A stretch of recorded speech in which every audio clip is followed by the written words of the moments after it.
నిరుద్యోగం అన్ఎంప్లాయ్మెంట్. పని చేయగల శక్తి ఆసక్తి ఉండి పని దొరకని వారిని నిరుద్యోగి అంటారు. 1. చక్రీయ నిరుద్యోగిత.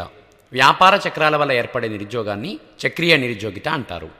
పెట్టుబడిదారీ దేశాలలో సార్థక డిమాండ్ లోపించినప్పుడు ఏర్పడే నిరుద్యోగితను చక్రీయ నిరుద్యోగిత అంటారు. ఆర్థిక మధ్యకాలంలో ఏర్పడే నిరుద్యోగితను చక్రీయ నిరుద్యోగిత అంటారు. సార్థక డిమాండ్ పెరిగితే చక్రీయ నిరుద్యోగిత అదృశ్యమవుతుంది. 2. సంఘృష్ట నిరుద్యోగిత, ఫిక్షనల్ అన్ఎంప్లాయ్మెంట్ లేదా ఒరిపిడి నిరుద్యోగిత లేదా ఒత్తిడి నిరుద్యోగిత అని కూడా చెప్తారు.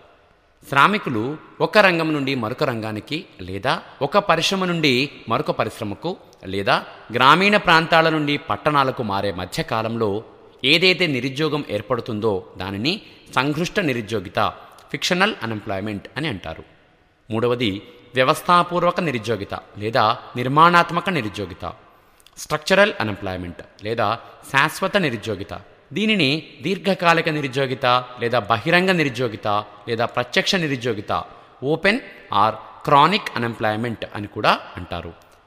శ్రామికుల యొక్క డిమాండ్ కన్నా శ్రామికుల సప్లై అధికంగా ఉండటం వల్ల ఏర్పడే నిరుద్యోగాన్ని వ్యవస్థాపూర్వక నిరుద్యోగిత అని అంటారు. జనాభా విస్ఫోటనం వల్ల ఏర్పడే నిరుద్యోగాన్ని వ్యవస్థాపూర్వక నిరుద్యోగితగా చెప్పవచ్చు. ఒక సంవత్సర కాలంలో కనీసం వారం రోజులు రోజుకు 2 గంటల చొప్పున కూడా పని దొరకని వారిని వారి యొక్క సాధారణ స్థితిని నిరుద్యోగిత లేదా దీర్ఘకాలిక నిరుద్యోగిత అంటారు. భారతదేశంలో మూలధన కొరత, సాంకేతిక పరిజ్ఞాన లోపం, మందకొడి అభివృద్ధి రేటు వీటి వల్ల ఉద్యోగ అవకాశాలు అనేవి శ్రామికులు పెరిగినంత వేగంగా పెరగకపోవటం వల్ల భారతదేశంలో గత 5 దశాబ్దాల తరబడి వ్యవస్థాపూర్వక నిరుద్యోగిత నెలకొని ఉంది. 4. కాలిత నిరుద్యోగిత లేదా ఋతు సంబంధ నిరుద్యోగిత లేదా ఋతుపవన నిరుద్యోగిత. దీనిని సీజనల్ అన్ఎంప్లాయ్మెంట్ అని అంటారు. సంవత్సర కాలంలో కొంతకాలం పని ఉండి మరికొంతకాలం పని లేకపోవడాన్ని లేదా కొన్ని ఋతువులలో పని ఉండి కొన్ని ఋతువులలో పని లేకపోవడాన్ని కాలిక నిరుద్యోగిత అని అంటారు. భారతదేశ గ్రామీణ మెట్ట ప్రాంత వ్యవసాయ రంగంపై ఆధారపడ్డవారు మరియు చక్కెర కర్మాగారాల్లో పనిచేసేవారు ఈ రకమైన నిరుద్యోగితకు ఉదాహరణగా చెప్పవచ్చు. 5. ప్రచ్ఛన్న నిరుద్యోగిత, డిస్గస్డ్ అన్ఎంప్లాయ్మెంట్ లేదా ఆగంతుక నిరుద్యోగిత. దీన్ని అంతర్గత నిరుద్యోగిత అని కూడా అంటారు. ఒక పనిని చేయవలసిన వ్యక్తుల సంఖ్య కన్నా అదనపు వ్యక్తులు ఆ పనిని చేస్తున్నట్లయితే వారిని ప్రచ్ఛన్న నిరుద్యోగిత అని అంటారు.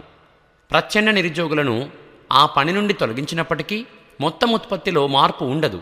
అనగా ప్రచ్ఛన్న నిరుద్యోగుల యొక్క ఉపాంత ఉత్పాదకత శూన్యము. ఉపాంత ఉత్పత్తి శూన్యంగా ఉన్న శ్రామికుడే ప్రచ్ఛన్న నిరుద్యోగి. భారత వ్యవసాయ రంగంలో ఈ ప్రచ్ఛన్న నిరుద్యోగిత అధికంగా ఉంది. 6. ఐచ్ఛిక నిరుద్యోగిత లేదా ఇచ్ఛాపూర్వకమైన నిరుద్యోగిత, optional unemployment or voluntary unemployment.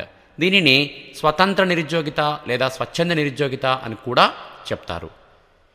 తన సామర్థ్యం లేదా నైపుణ్యం కన్నా తక్కువ స్థాయి సామర్థ్యం లేదా తక్కువ నైపుణ్యం అవసరమైన పని దొరికితే వదిలేసి నిరుద్యోగిగా ఉండడాన్ని ఐచ్ఛిక నిరుద్యోగిత అంటారు. మార్కెట్లో ఉన్న వేతన స్థాయి కన్నా అదనపు వేతనాన్ని కోరుకుని నిరుద్యోగిగా ఉండడాన్ని ఐచ్ఛిక నిరుద్యోగిత అంటారు. విశ్రాంతి కొరకు వేతనరహిత సెలవులలో నిరుద్యోగిగా ఉండడాన్ని ఇచ్ఛాపూర్వక నిరుద్యోగిత అని చెప్పొచ్చు. భారతదేశ విద్యావంతులలో ఈ తరహా నిరుద్యోగిత చాలా అధికంగా ఉన్నది. 7. అనైచ్ఛిక లేదా అనిచ్ఛాపూర్వక లేదా అస్వతంత్ర నిరుద్యోగిత. పని చేయగల శక్తి ఆసక్తి ఉన్నప్పటికీ పని దొరకని స్థితిని అనైచ్ఛిక నిరుద్యోగిత లేదా అస్వతంత్ర నిరుద్యోగిత అని అంటారు. 8. సాంకేతిక నిరుద్యోగిత.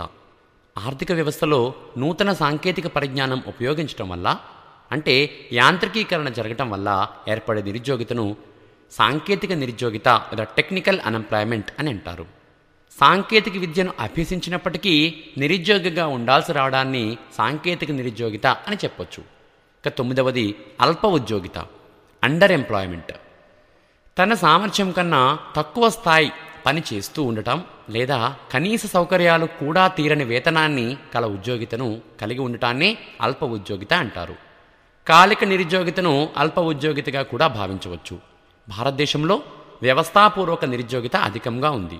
భారతదేశ గ్రామీణ ప్రాంతాలలో కాలిక నిరుద్యోగిత, భారతదేశ వ్యవసాయ రంగంలో ప్రచ్ఛన్న నిరుద్యోగిత, భారత పట్టణ ప్రాంతాలలో గల విద్యావంతులలో అల్ప ఉద్యోగిత అధికంగా ఉన్నాయి. భారతదేశంలో మొదటి ప్రణాళిక ప్రారంభంలో అంటే 1951 నాటికి 3.3 మిలియన్ల నిరుద్యోగులు ఉన్నారు.